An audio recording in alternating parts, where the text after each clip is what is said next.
Welcome welcome to the Artists and Emotions podcast. It's been a little while, everybody, and we are finally back with this show. And I actually have in this 2025 edition of this podcast have a returning guest to the show. This is Sam Ford. Sam is an actor, a video editor, a YouTuber now, and then he's also, he's a fitness enthusiast, which is funny because we actually just did something really cool that was fitness related right before we hit the record button on this. But Sam, how are you doing today?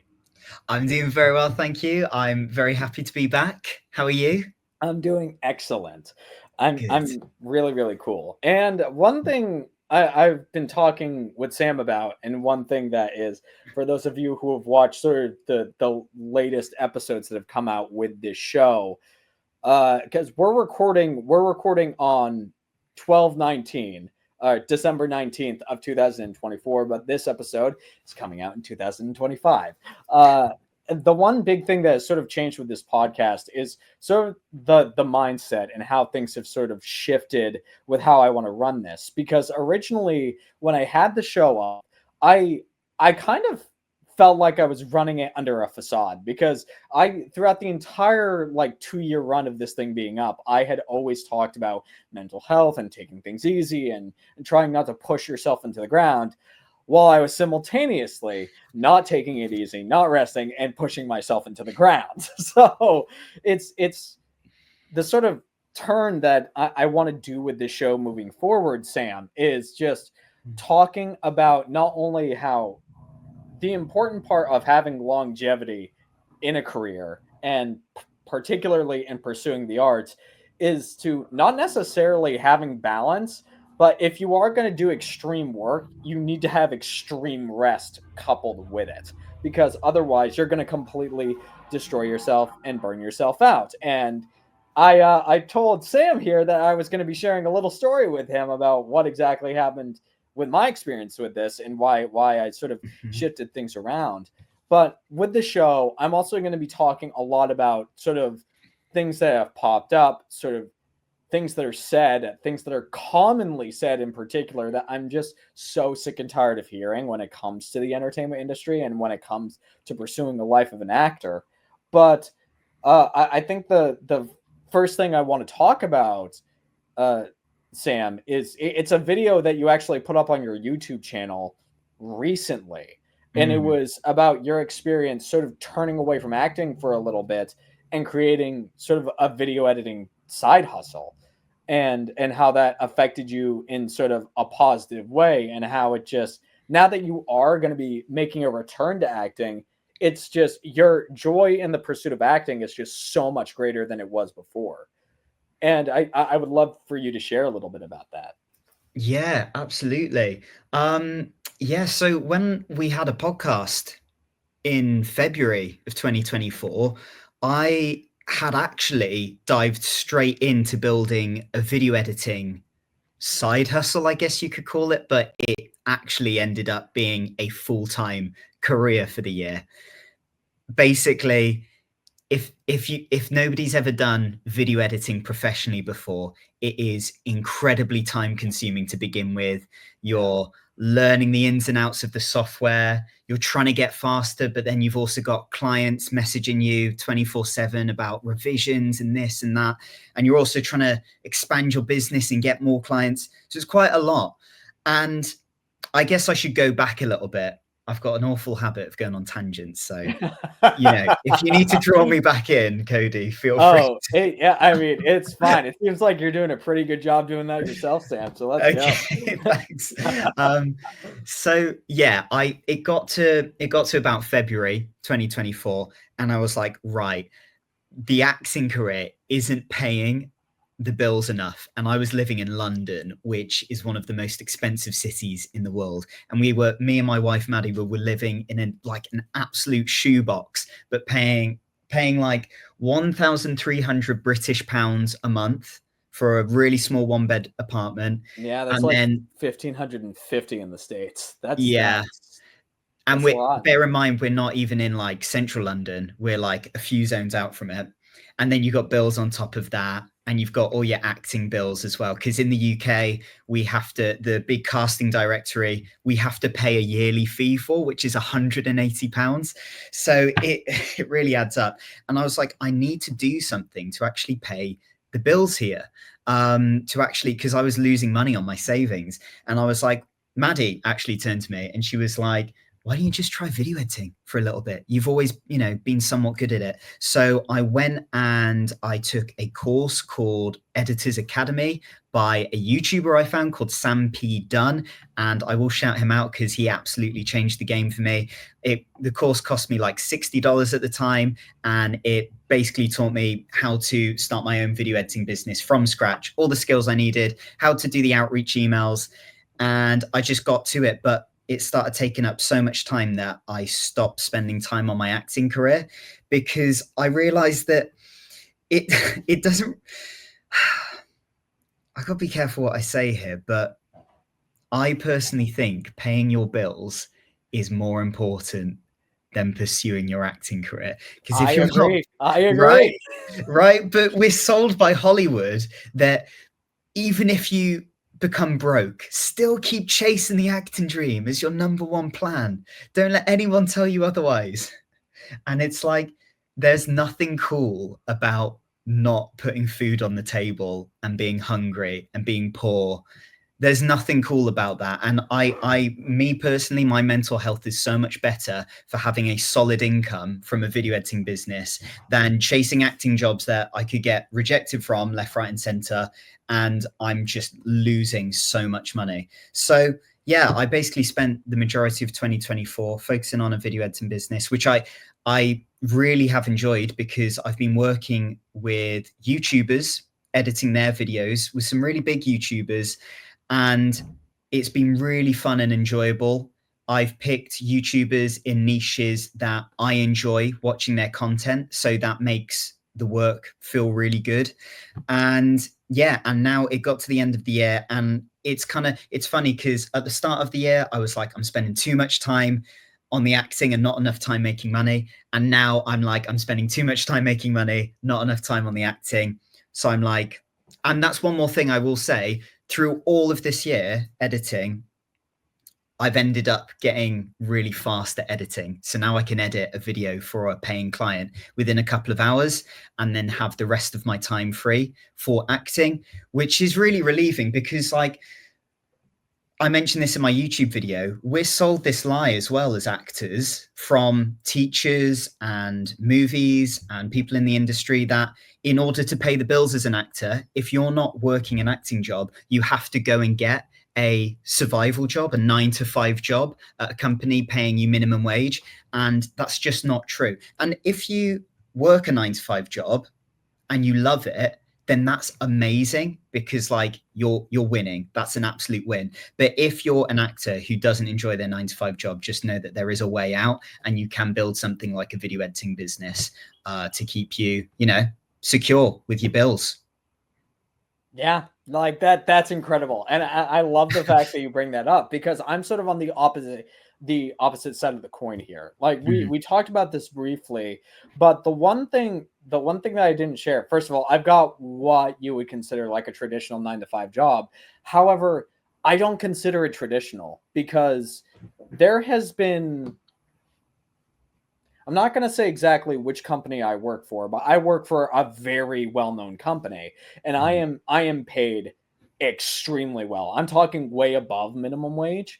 But the thing is, everybody I work with and work for, they know that I'm an actor first and foremost, and they know I have creative responsibilities outside of my day job. And it's one of those things where we're all sort of like a family. So, and we cover each other so much that if there's ever a time where I'm like, hey, I've got a last minute audition I've got to send in, so I'm gonna be like 2 hours late for work, or I'm just not gonna be able to come in, or I'm in like a month and a half, I've got to take time off because I'm gonna be on set or I've got a festival to go to.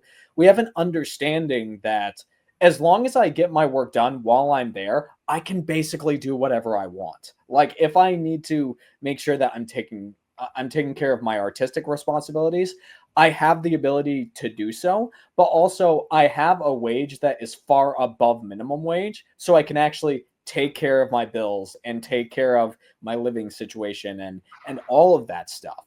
And which is, let's face it, in terms of the working world we live in, as far as 9 to 5 jobs go, that is a rarity to find. And so I think I agree with you, Sam, that if you've got a 9 to 5 job and you love it, you should stick there. But if you are an actor and you want to build a side hustle, that's great.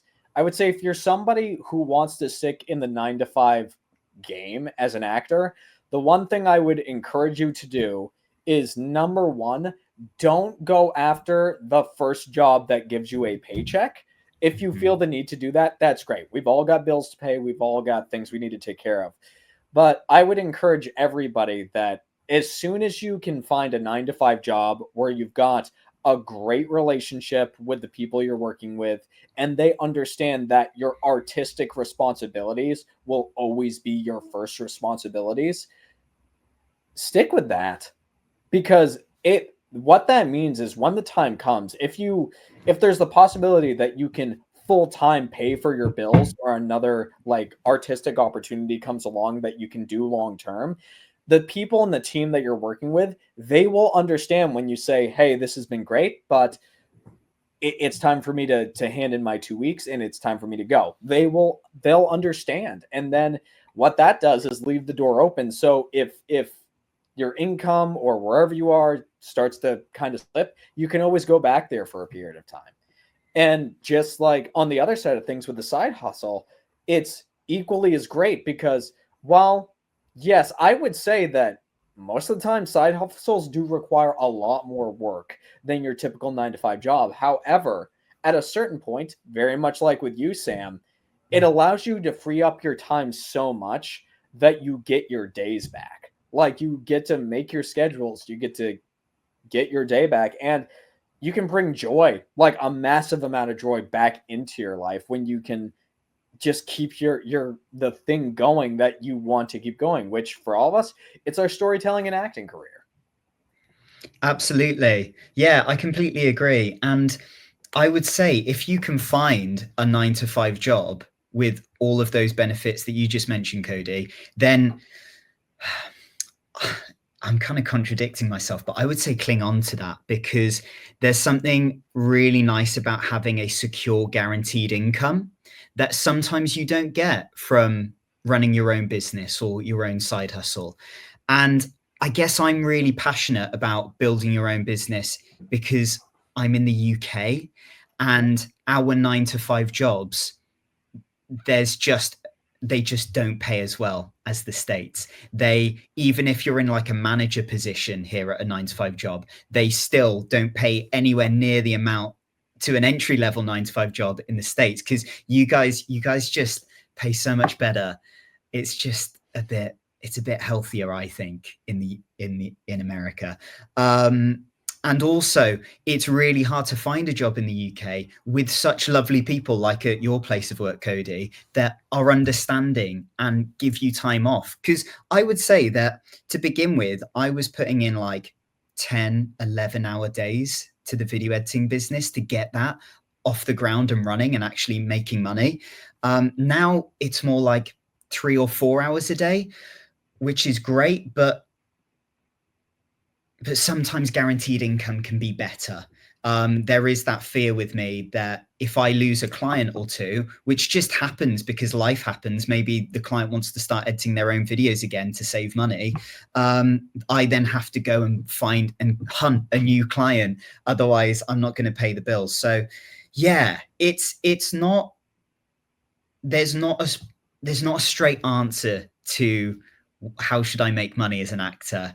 I think it's what I would definitely say is don't listen to the lies on YouTube that say just quit your job today and just start a business because that isn't a good idea. Okay. Yeah, no, and let's face it, every business owner from the beginning of time who has actually made it talks Yeah. about the amount of failures that they had along the way. You touched on something that I've been wanting to touch on for a long time, and I think it was this sort of restful period where I'm like, I'm done being so timid with my thoughts that are contradictory to the nonsense and the vitriol that Hollywood has sold all of us, which is if you're not working 10, 12-hour days as an actor, you're not going to make it as an actor.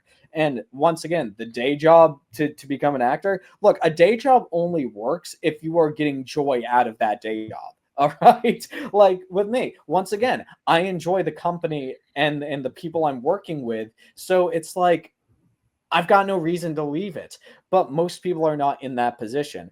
And also, the thing that goes around so much on social media that goes around, and this annoys me because my sister Ashley Nyberg, she is a professional nurse. Funny enough, by the time that this episode goes up, she probably will have already been on the podcast. But she's a professional, not nurse, she's a professional surgeon. And I told her about this thing that we as actors are sold, which is, hey, do you have friends who are doctors and lawyers and nurses and cert? You know what? You know how much work they put into what they do? You need to work harder than them.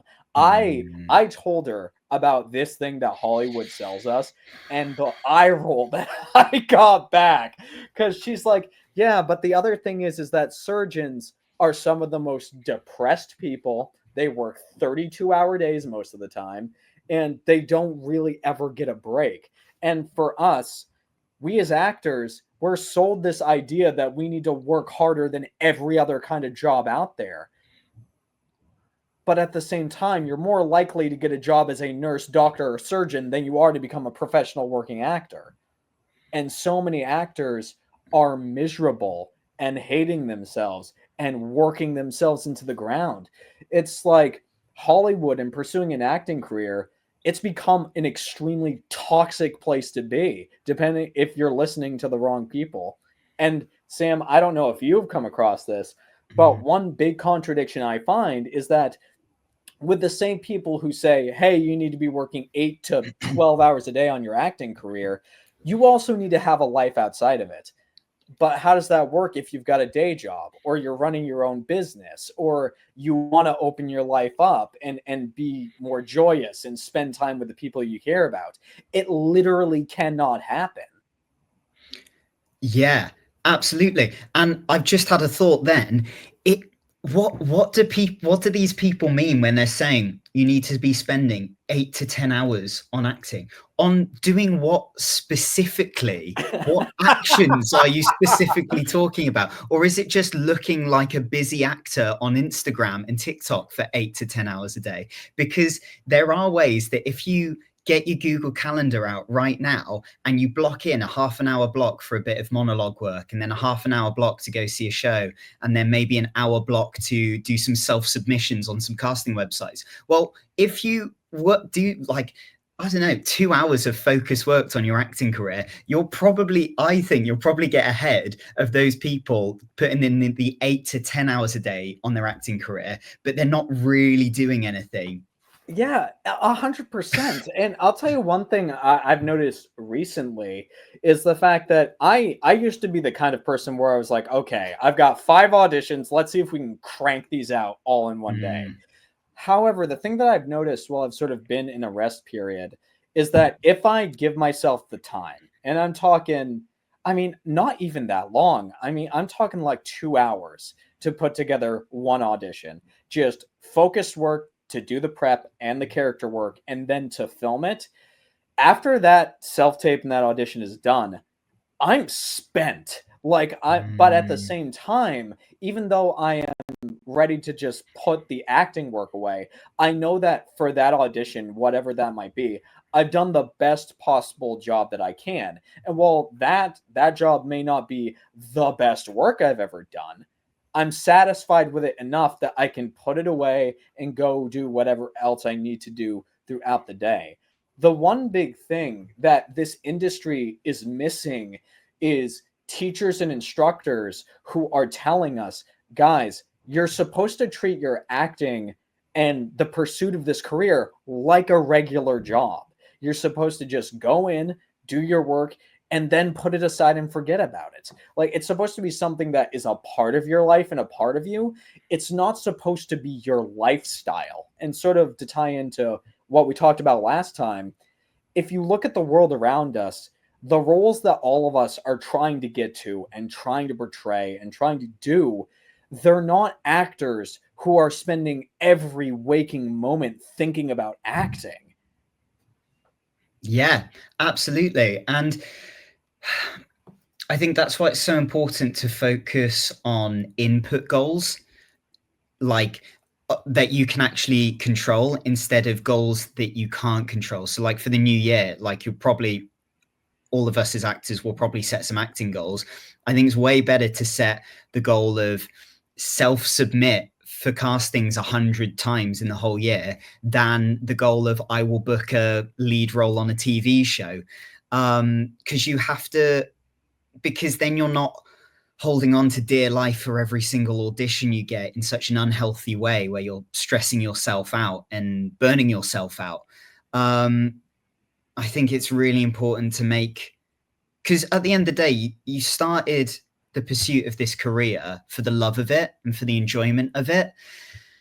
What's the point of turning it into this horrible, miserable life where that takes all of your energy and happiness and time? You may as well go work a horrible job in an office for a company you hate if it's like that.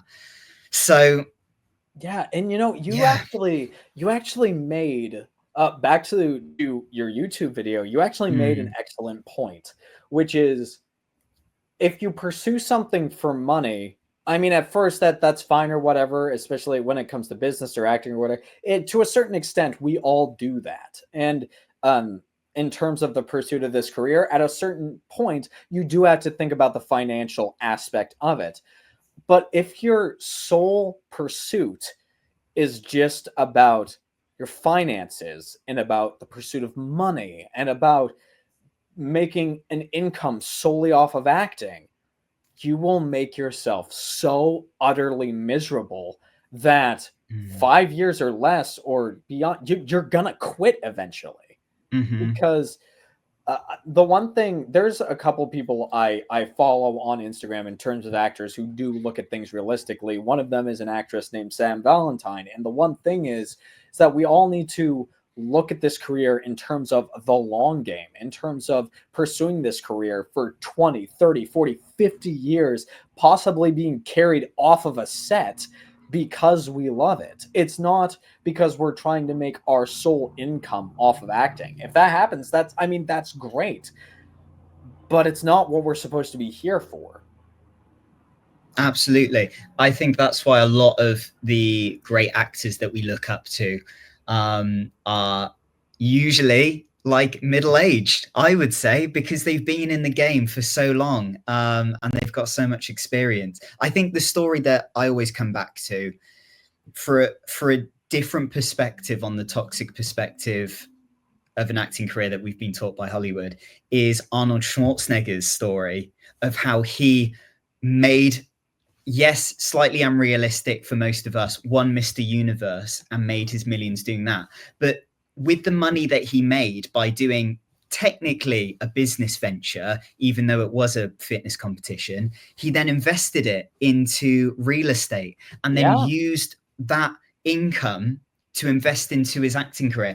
And if you start a Wikipedia search of some of your favorite actors, you'll find that a lot of them come from really wealthy backgrounds and had the money to not work a survival job, a day job, and that they could just invest a lot of time in their acting in a healthy way and just pick the roles that they wanted to and not take the crappy jobs that they really didn't want to do.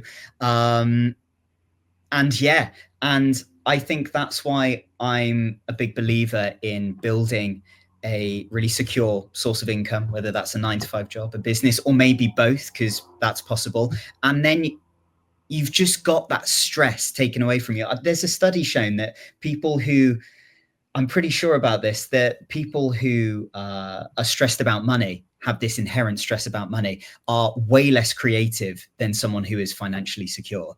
And as an actor, we need that creative energy.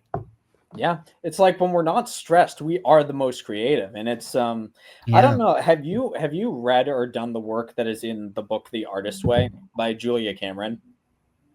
Let me quickly search that up. The Artist's Way. Yeah, which I'm gonna say, if you have not, I I am haven't. I'm gonna tell you this right now. Mm, I just from one actor and storyteller to another, I think mm. you need to pick it up.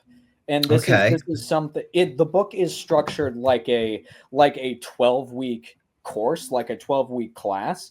And what it Ah, does is it breaks down the walls and blockages that are inside you as a person that keep mhm, you from living the fullest life that you can, whether you're the book is structured right at the beginning. The author says if you're an actor, a writer, a lawyer, a doctor, anybody and everybody can benefit from the book. And I know for me, as somebody who is just outside of storytelling, I want to just build out my life. This book has been so helpful. One of the there's mm, so many helpful lessons and things in there, and the biggest thing that it starts out with is just making you do this thing called morning pages, which is writing 3 pages that are not really meant to be read by anybody else, but writing 3 pages every morning, first thing when you wake up, every single day. And it's not one of those things where you're forced to do it.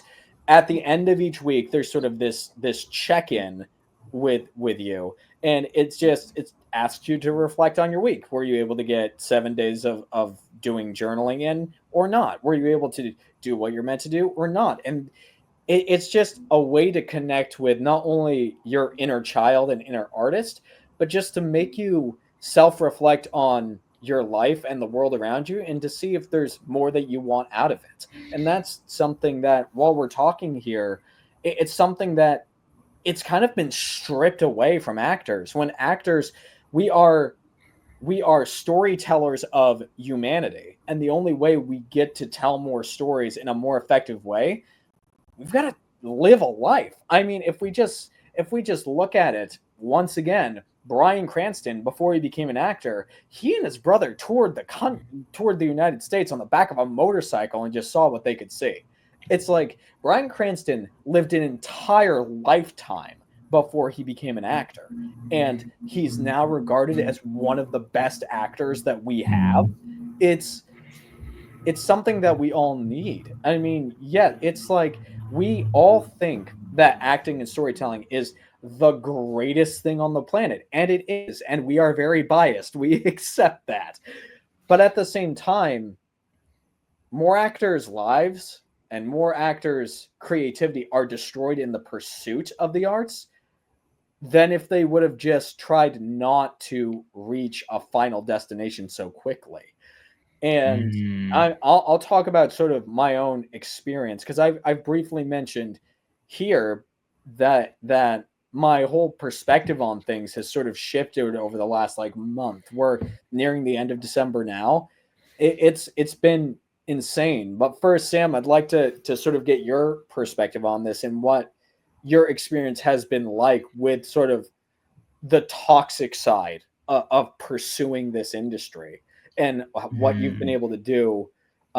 If it's just like building out the side business, that's great. But I'm wondering if there's sort of other things that you've been able to do to back away from sort of the toxic hustle of pursuing an acting career and sort of expand your life Mm. a little bit, because you got a lot going for you. You're living a great life right now.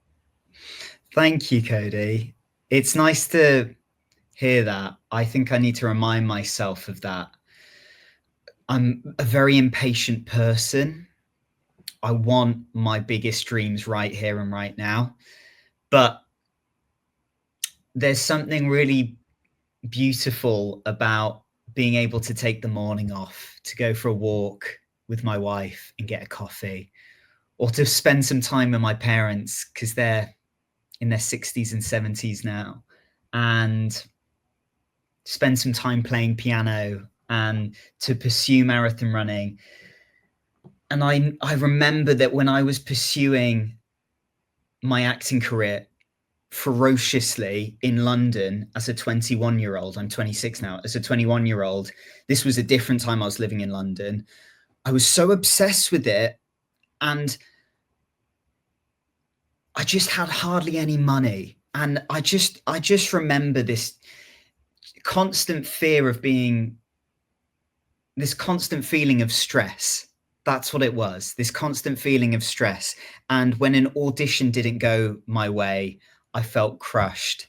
And yeah, it's really nice to just be living a life where I can take a step back from acting and have a secure income and spend time with my loved ones, because my family and friends are the most important thing to me.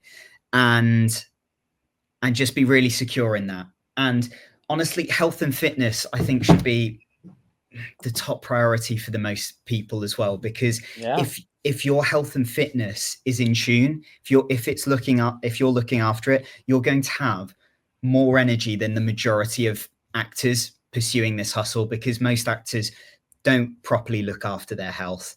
At least not in the London industry as well. You're so caught up in it all. And also, there's a very big drinking culture here as well, which I sometimes talk on my YouTube channel. There's a huge drinking culture here that encourages binge drinking until you're absolutely blackout drunk, which as an actor is just not, what you want for.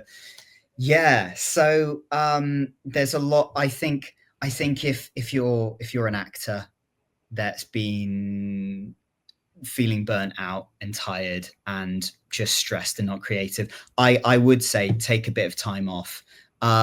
Yes, we don't know if tomorrow's going to come, but it probably is. You probably have many years of life in you as long as you're looking after yourself. So take some time off. You're absolutely right, Cody. You learn so much more from it. And how much more rich are your characters going to be as an actor if you've got some proper life experience? Because an actor who just talks and thinks and consumes acting isn't actually developing as a person and as a character themselves. You're just going to blend into the huge vast amount of actors that are out there, and you'll just be like everyone else. So it's so important to take time off. So important. Yeah, it's so interesting because in the business world and in the acting world, we're told that if we're going to succeed, we need to be doing something that's very different from everything else. I mean, it's very much Mm. if we're talking about the world of business, you do have to be different in some capacity to your competitors and the people that you're on the market with, because if you make something that's unique to you and the message that you're trying to pump out and to help people, then you will find success. The sad reality of the entertainment industry and the world we live in is that to be different from every other actor out there, you do need to take a step off of the gas. Like you do got to take care of your mental health and you do have Mm-hmm. to rest. Because guess what? Nobody is doing it. Like the reason why mental health in the entertainment space is going downhill so rapidly is because nobody is spending time away from acting. Nobody is spending time with the things that matter. It's just to sort of go a little bit in my own personal story with this. I I did not take I did not take my foot off the gas for 6.5 years, and it's like because I didn't think I was allowed to, especially up in New England and places where the industry isn't. We're sort of told this lie that if we don't try to do everything, there's no possible way we will be able to make a career. But you know what the interesting thing is?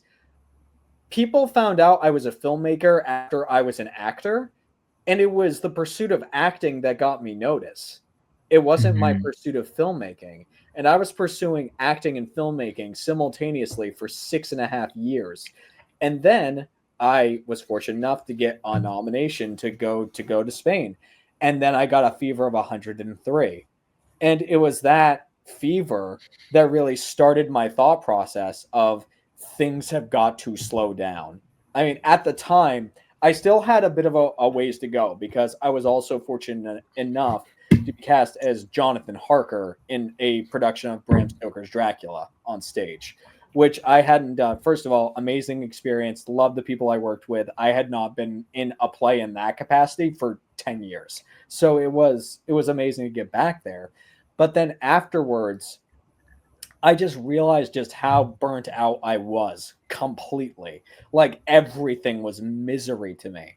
And then I read two books that really changed my thought process. One of them is called The Fuck It Diet, and then the other one is called Tired as Fuck. Uh, I'm going to tell you right now, yeah, very, very silly titles. But Caroline Dooner, the author, she's an actress, and Mm, so her perspective on this is from somebody who is very type A, who has concerns about the industry, about so much. In reading these books, Tired as Fuck in particular, I will talk about till the cows come home, because mm, there is sections towards the end of the book, which is, it's not just about the fact that it's in the entertainment industry. Our entire world is sort of living in a cult of productivity.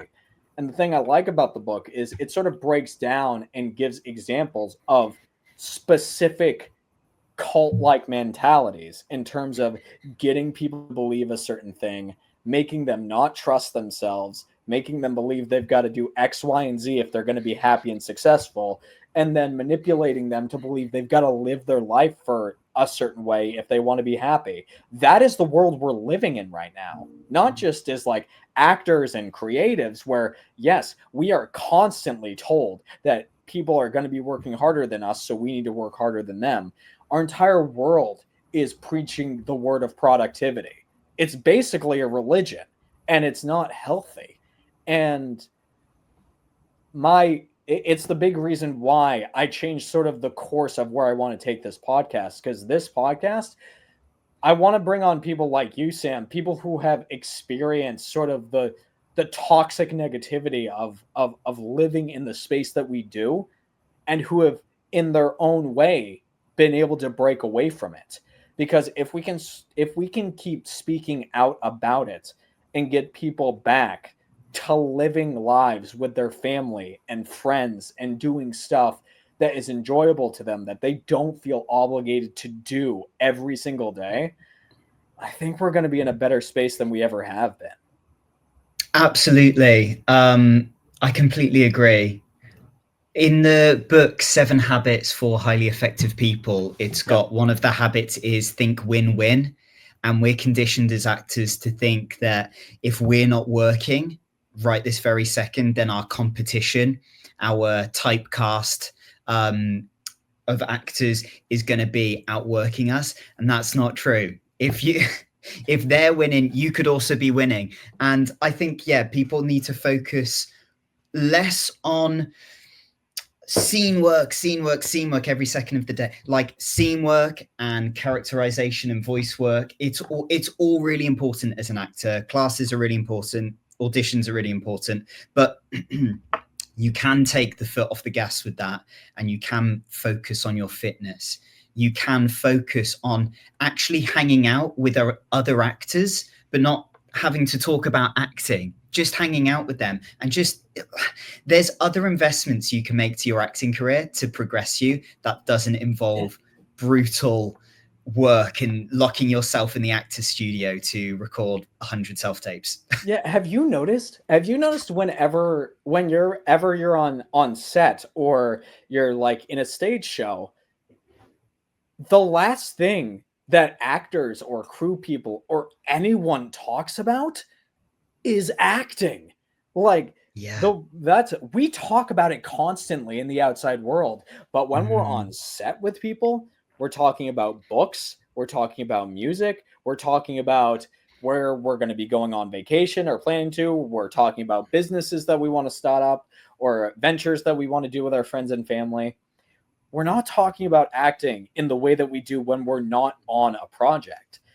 And there needs to be some kind of dynamic switch here, because I'll tell you what, the one big change I have noticed is, ever since I took my foot off of the gas of constantly pursuing, I feel like my acting has gotten better.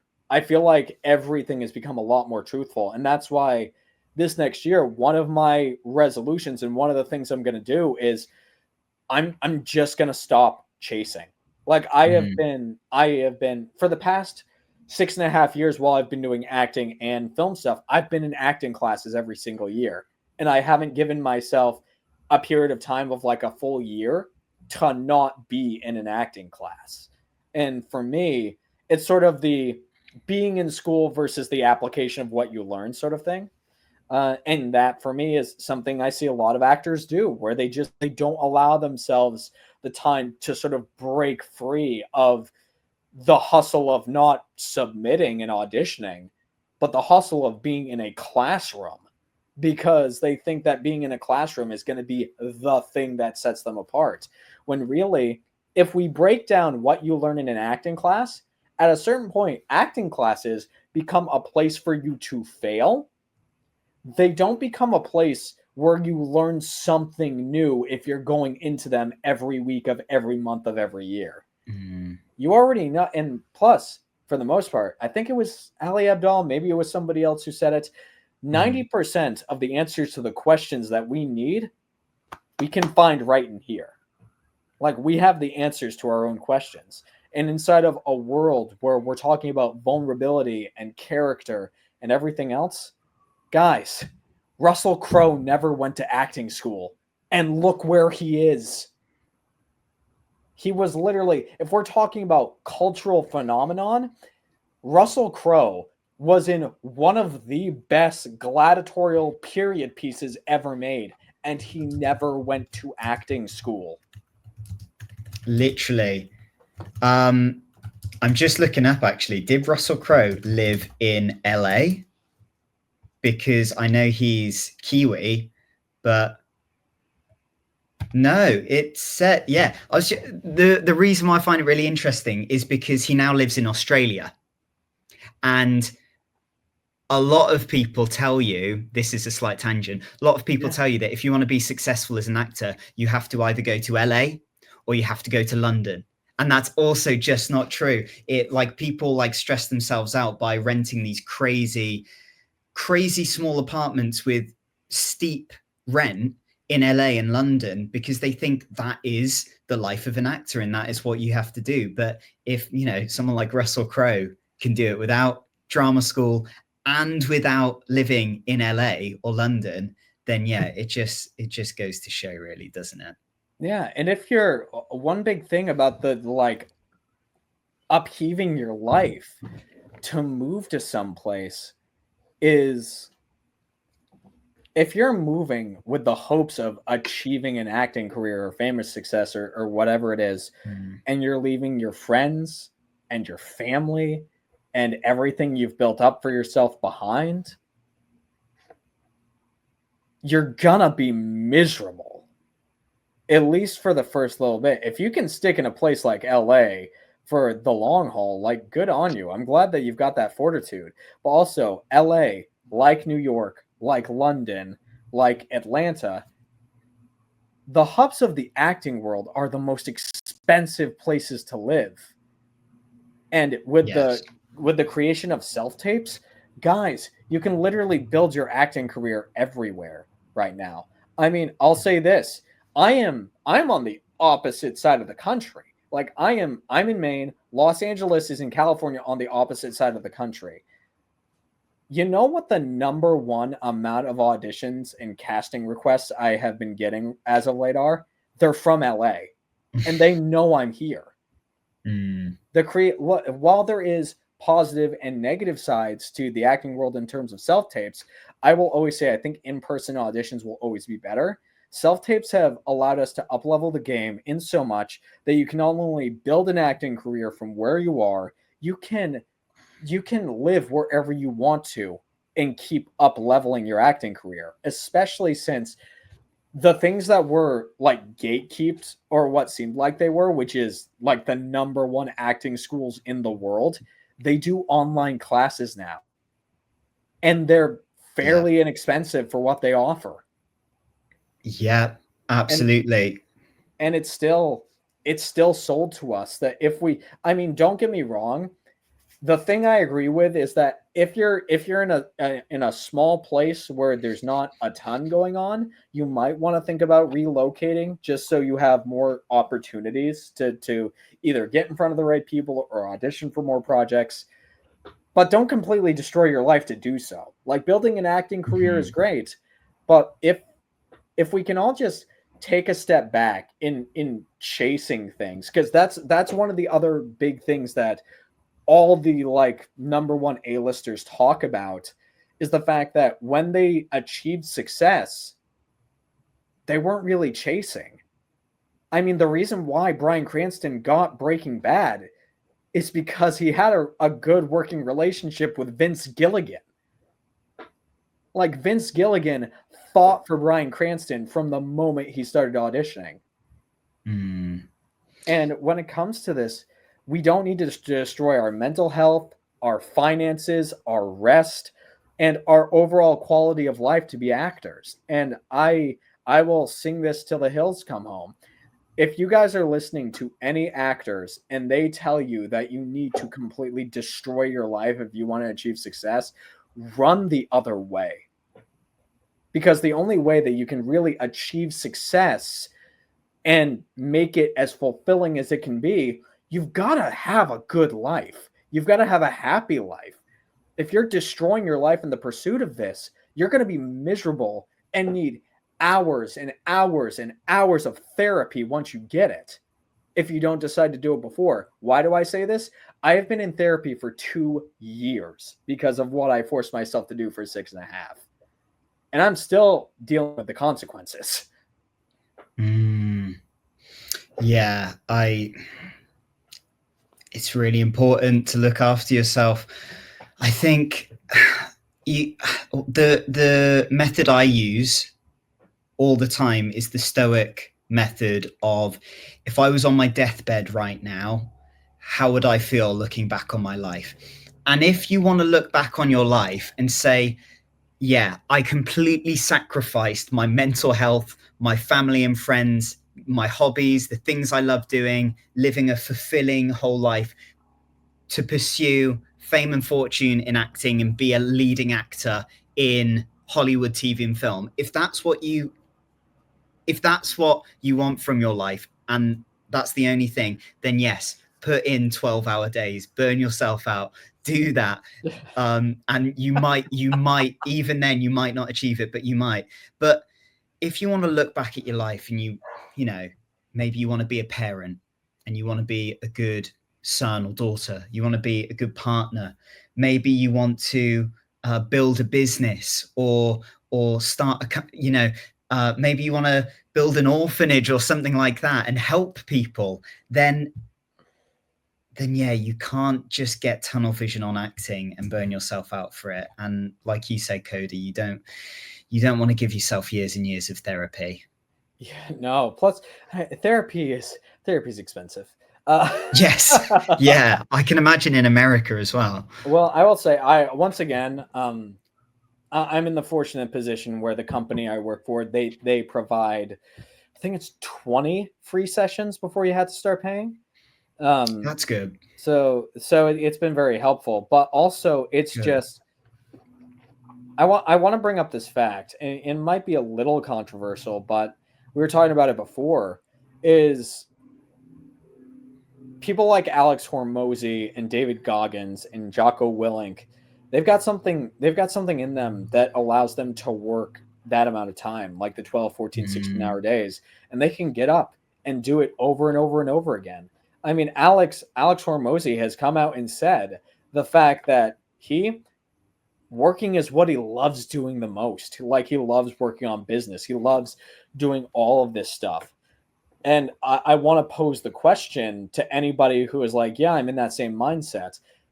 Are you okay and are you happy with living every single day like you're on a film set without the glamour, the glitz, or really the chance for acting? Because let's be honest, when we audition, yes, we get a chance to act, we get a chance to put together like a 2 minute long play to send off to people, but at the end of the day, is that all you want your life to be?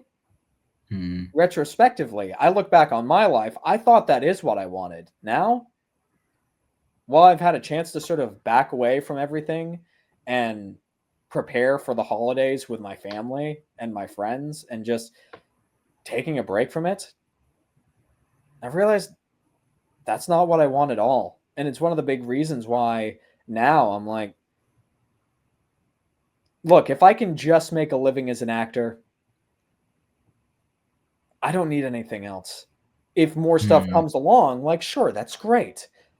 But it's not the end all because I've got all this other stuff going here outside of the industry. Absolutely. And if you're chasing money or fame, it's not sustainable. It's an extrinsic form of motivation. And scientists have found that extrinsic motivation from outside sources, like what people think about you and the amount of income you're going to make, they're not fulfilling and they don't give you any fire in your belly at all. Then intrinsic motivation, which is something that's actually meaningful and fulfilling to you. And in order for something to be fulfilling and meaningful, it has to be healthy and sustainable. And maybe to Alex Hormozy, 12-hour days are healthy and sustainable for his genetics and his brain. But maybe for you, maybe you prefer a 6-hour day. And if that's the case, then you can still achieve great success in that, whatever that means to you. Yeah, and one thing I love that you brought up is you talked briefly about sort of all of the things that you have done that have brought you happiness outside of the industry, whether it's like walks with your wife or spending time with your family or working on your business or playing piano or just finding rejuvenating and restorative activities that help you really just keep yourself the best that you can be. And one thing, special skills is like important in like anything. But one thing I think that is also sort of missed in sort of the acting space is a lot of actors are just going after things and going after special skills because they want that thing for their acting career.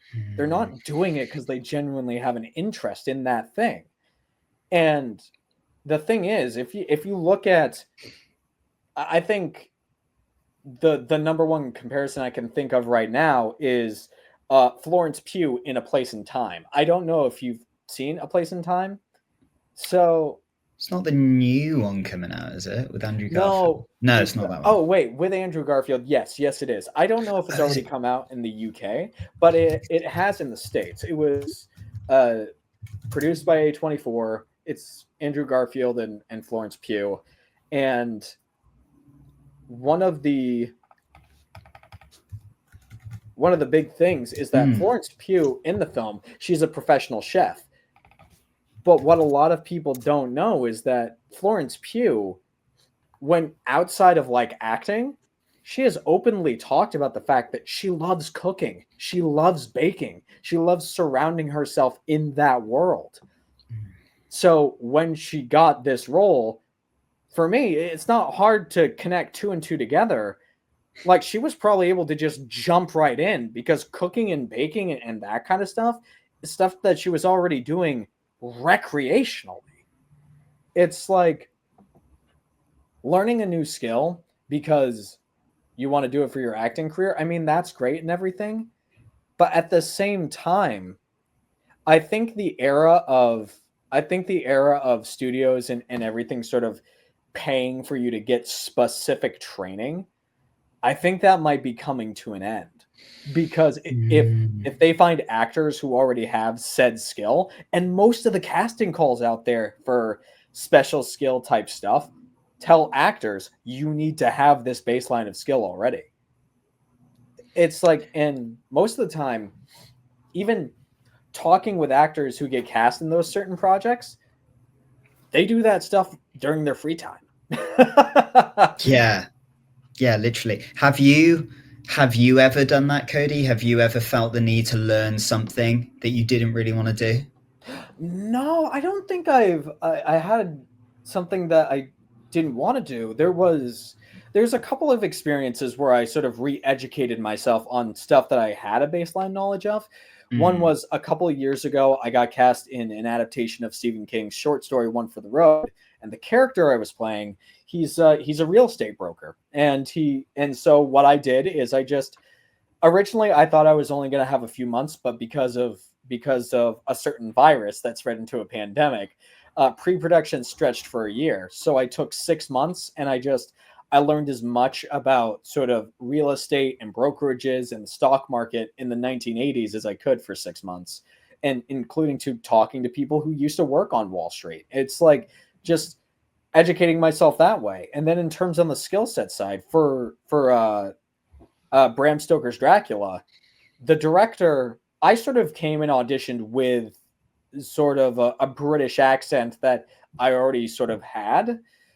And the director wanted me to keep it for the entire show. So I took that baseline and I just sort of worked on it. But the thing is, mm, outside of doing it for this specific show, when I'm around sort of my friends and family, I was raised on the 6 hour version of BBC America's Pride and Prejudice. So mm. talking in sort of a false British accent or a British accent just for casual and fun, I've been doing that for ages. So when the director was like, "Hey, keep it for the show," I was like, "I've already got the baseline. I don't need to really go to extremes. I just got to make sure that I've got a block of time to where I'm practicing and working on this dialect, whether it's like an hour, 2 hours a day leading up to the show." And that's so I guess that would be my story for that. What about you, Mm. Sam? Have you ever had an experience like that where you felt an obligation to enhance something you already had or needed to learn? Yeah, I have. I mean, I've always felt the need to learn horse riding. Heck yeah. And that is actually something I do want to do, but I've always felt the pressure from it, from especially like teachers at my university I studied acting at, when I wasn't in a financial position to do horse riding lessons. So that was a big pressure. But I think the main one was because my agents that I've had in the past know that I'm a musician who can play piano and sing. I felt the need to add new music to my piano repertoire that maybe I don't necessarily want to learn or that I'm not really interested in, just in case I get an audition where I need to play Yeah. this piece on piano. And like I started off doing quite a few cruise ship auditions for like musician gigs. And yeah, it was that added pressure. And piano was always something that I've loved. And having to practice in my free time for auditions for jobs that maybe I didn't even really want to do because I didn't really have any interest in going on cruises kind of took the fun out of it. And I think about I've just read Feel Good Productivity by Ali Abdaal, and it talks about how studies have shown that when you take a hobby that has no financial incentive in it, like for example Taylor Swift, she paints flowers, when it's got no financial incentive, it's a really calming, beautiful way to de-stress. It just makes you feel so much better. But as soon as you start doing it for money or rewards or people's opinions, the stress comes straight back, just like you would get in your acting career or day job. So yeah, I think that's something that I've trying to in the new year, and now I'm trying to find a place of just playing piano and doing other hobbies just for the love of it, and not because I think that maybe I'll book a job one day because of it. Yeah. It's and I think this is sort of the last point here is we are in the beneficial period where we are at the end of the year where the in all the industries are slowing down and people are Mm-hmm. spending more time with their family, and agents and managers and all this stuff. They're sort of out of the office. And casting directors are out of the office and directors are out of, like, everybody is sort of resting. But the Mm-hmm. one thing that everyone needs to keep in mind is even when the industry comes back in the new year and they are pushing for everybody to work 12, 16-hour days on their career, we all have to have the strength to be able to take a step back and be like, I'm going to arrange my schedule in a way that's going to be the most beneficial for me, not because you're telling me I have to. Like when you get instructions from an agent or manager in regards to your career, that is a different situation. Because Mm. when your agents and managers are sending you auditions, or they're like, hey, you need to update this, that, the other, that's a different situation, because you are essentially obligated to them, they're obligated to you. It's like it's a partnership, and that's a sort of different situation. But 9 times out of 10, we're not on film sets or on theater stages, so we don't need to keep living our lives every day in and day out, 7 days a week, 365 days a year, as if we are on one. Like, the Mm. opportunities will come, but in the meantime, we need to fill our time with stuff that brings us joy, like horseback riding, or playing piano, or spending time with family, or reading, or making an hour-long podcast to talk about all of this. So before we sort of tune out for the day with this episode, um, Sam, is there any last pieces of wisdom, advice, or just really anything else you want to say before we close this out? Why not? Do you know what? As you said that, you gave me a spark of energy. I've got a few on my mind, so maybe I'll just fire them off, bam, bam, bam, like that. Dude, hey, if you want to take a little bit more time on one versus the others, feel free. Okay, thank you. I appreciate. That's why doing this podcast with you, Katie, is so much fun.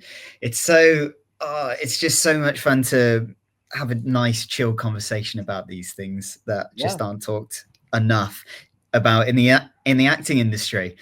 I would say one thing is be super careful about what you consume.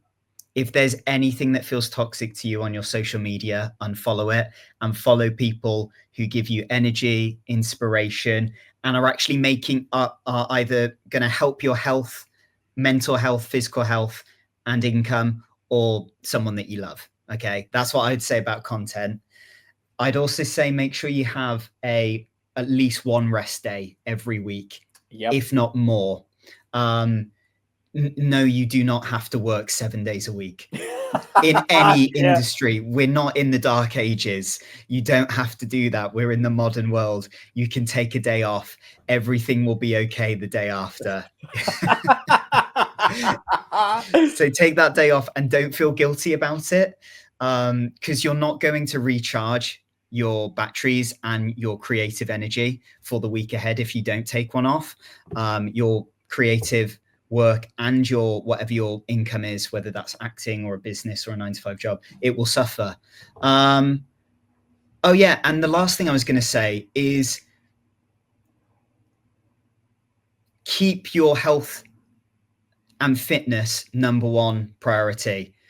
And if you want some like actionable habits for the year ahead, 8 hours of sleep every day minimum. Sleep is genuinely the most important health thing there is. And if you don't get good sleep already, if you start getting good sleep now and working on that, then you will notice everything in your life getting so much better. And then daily exercise. If you're feeling really tired and burnt out, just go for a walk. And eat good food. It's harder than ever to eat good food with fast food chains tempting you. A lot of fast food chains, it sounds controversial, but I think are absolutely evil. They are evil. They are profiting off you, killing yourself. So eat good food and sleep well, and everything will be all right. Sleep well and everything will be all right. And that's a good point. And I want to add on to the sleep thing. Mm. Because honestly, I would say, because a lot of people don't count naps in, I would say honestly, if you've got a day where things are slow, you've got no obligations and everything, honestly, get some more sleep in during the day.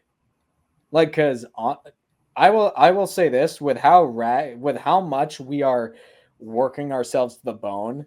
One of the habits that I've been doing recently that I'm going to take into the new year is the days where I don't have much, including day job or creativity. I'm going to try to get 10 hours of sleep, because I've been able to manage that at least once a week. Like, the rest is like 7.5 to 8. But on the days where I have nothing to do, I'll usually take like a 2 hour nap in the afternoon and then get 8 hours that night.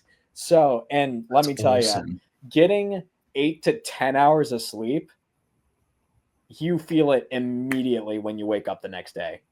Like, it's not one of those things where it takes a bit of time to, no, you notice it the minute you wake up. Mm-hmm. It's like drugs. It's like the best drugs ever. It's like, imagine you've taken the biggest cup of coffee ever, but you don't have the anxiety or jitters that come with it. It feels Yeah. so good to have a proper night's sleep. And I mean, food for thought. Didn't Albert Einstein sleep like 10 to 12 hours a day? I believe it. Yeah, 10 to 12 I hours a believe it. day. And look at this. Albert Einstein is world renowned for being one of our like top 5 geniuses ever born. And he slept 10 to 12 hours a day. Rest is Absolutely. important. And I'll just add on to that. Don't know if you, Cody, or anyone listening has heard of Brian Johnson, who Yep. is a pioneer in the longevity space. And he is, I think, statistically now the healthiest human on the planet, I want to say, which is mad. He's done some studies, and his studies have found that if you get anything less than 6 hours of sleep a night, you're 4.2 times more likely to develop a common cold because your immune system is weaker. So, like, as a busy professional or creative, if you're not getting more than six, not to scare you, but if you're not getting more than 6 hours of sleep, please sort that out as soon as possible, because how are you going to achieve what you want to achieve in your life if you've constantly got the flu or a cold or you're sick, you know? Yeah, and just a little this is where it's okay to be selfish. Look, guys, Yeah. look, in terms of the film industry, it is very, very, very, very probably shouldn't be very common to do overnight shoots. But Mm, if you know that a shoot's going to be long, if you, number one, don't have a lot of scenes coming up, but you need to be there for the entire shoot, or B, um, you've got a little bit of time either when it comes to setups or everything else. Go to one of your castmates who you're there with, just tap them on the shoulder and be like, "Hey, I'm gonna go to sleep for a little bit. Would you mind waking me up when it's time for me to get to work?" yeah. Done. If you're Yeah. doing a overnight shoot, I did. I would say from 2000 end of 2022 until really the middle of this year, almost every film shoot I was on was an overnight shoot. So that's what I Wow. did. I avoided, unless I was like, if I was exhausted, I would drink a cup of coffee. But honestly, that was my secret to success on every film shoot I did. Is I went to my cast and crew members and I was like, hey, so just do me a favor. I want to get some sleep before the night's out. If we're going to be here all night, can you please just wake me up when it's time for me to get in front of the camera? And they were more than happy to. Great idea. I mean, absolutely. If you're letting getting the perfect 8 hours of sleep every night, if you're letting that get in your way, it's hurting you. So you can be clever with your time and split it up into blocks. It doesn't have to be perfect like you see fitness influencers with loads of money doing on Instagram. Like, you can have a slightly unique, spontaneous approach to sleep and still get really good sleep. It's true. It's absolutely true. And Yeah. with that, that is going to be the end of this particular episode of the Artists and Emotions podcast. So, Sam, I want to say thank you for coming on board, man. Seriously, it's, as always, it has been a pleasure having you on this show. And I'm glad that we can have this conversation because, by the sounds of it, we agree that moving forward, something needs to change within our industry in the way that we view productivity and health and rest and all of this stuff. Something needs to change. And the more that we can have these conversations, maybe we can actually start opening the door for that change to happen. So thank you for coming on and thank you for being so open. Thank you for having me, Cody. I completely agree. Yeah, I think we're a bit behind in the acting industry. And as an actor, don't be scared to stand up and say something. It's probably not going to hurt your career. And if more people don't start speaking up about these things, nothing will change in the acting industry. So be brave and keep talking up about it. Yeah, it's true. And I mean, at the end of the day, the only way change doesn't happen is if you don't talk about it. And now, Sam, for those of who might be interested, who have heard all of this and they're like, I want to learn more about that Sam guy, where can they find you? Thank you, Cody. You can find me youtube.com/Sam Ford official. That's my YouTube channel. I talk about ways to make running and health and longevity approachable and sustainable while having lots of fun along the way. And there's also a link to a little weekly newsletter I do, which is completely free to sign up, and it's only a few minutes to read. So yeah, that's where you can find me. Fantastic. Absolutely fantastic. And guys, I'm your host, Cody Alexander Curtis. You can find me on Instagram at _Cody_Curtis. I did have a separate page for this podcast up there, and I'm going to keep that page up. But for those of you who are wondering, all of the podcast stuff for this year, because it is, I guess, a part of my branding now as a person, as an actor, as everything. These like highlights and stuff will be going on my YouTube channel, but it will be available everywhere podcasts are sold, like always. And I will be linking all of the sort of books and things that we've sort of mentioned. I will leave in the show notes below in case you guys are curious. But for now, I hope you guys have a great year. I hope you guys feel well rested and can get some rest because you're amazing, you're beautiful, you deserve the best. Have a great day.